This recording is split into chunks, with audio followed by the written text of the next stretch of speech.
কিরে ছুটকি, এই তুফানের মধ্যে ভিজে একসা হয়েছিস?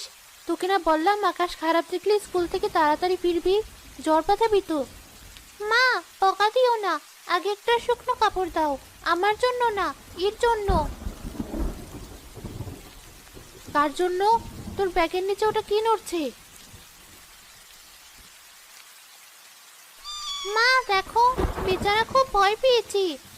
তুই রাস্তা থেকে বিড়াল করিয়ে এনেছিস? ফেলে দে বলছি। এসবের গায়ে কত রোগ জীবাণু থাকে।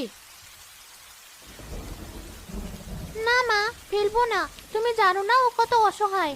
স্কুল থেকে ফেরার পথে দেখলাম বড় রাস্তায় তাল গাছটার নিচে ওর মা মরে পড়ে আছে।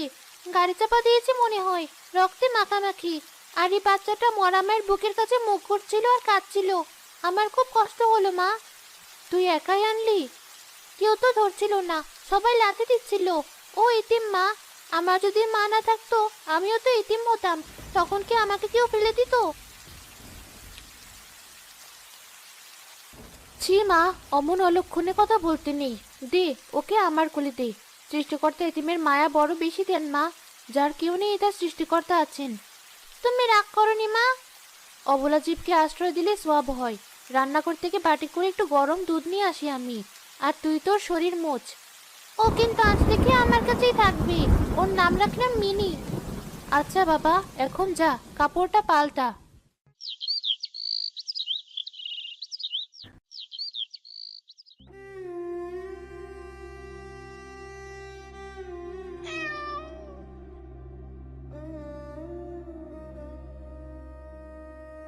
ছুটকি, মা।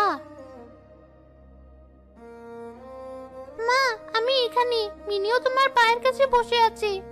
আমার সময় শেষ মা, শরীরটা আর টানছে না। সালমা, এসব কি বলছো? কাল সকালে তোমাকে বড় ডাক্তারের কাছে শহরে নিয়ে যাব। তুমি ভালো হয়ে যাবে। নিজেকে মিথ্যা সান্ত্বনা দিও না।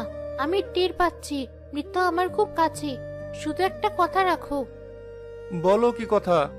আমার মেয়েটা বড্ড সরল। আমার অবর্তমানে ওকে তুমি আগলে রেখো। আর ওই মিনি, ও কিন্তু সাধারণ বিড়াল না। ও ছুটকির বন্ধু।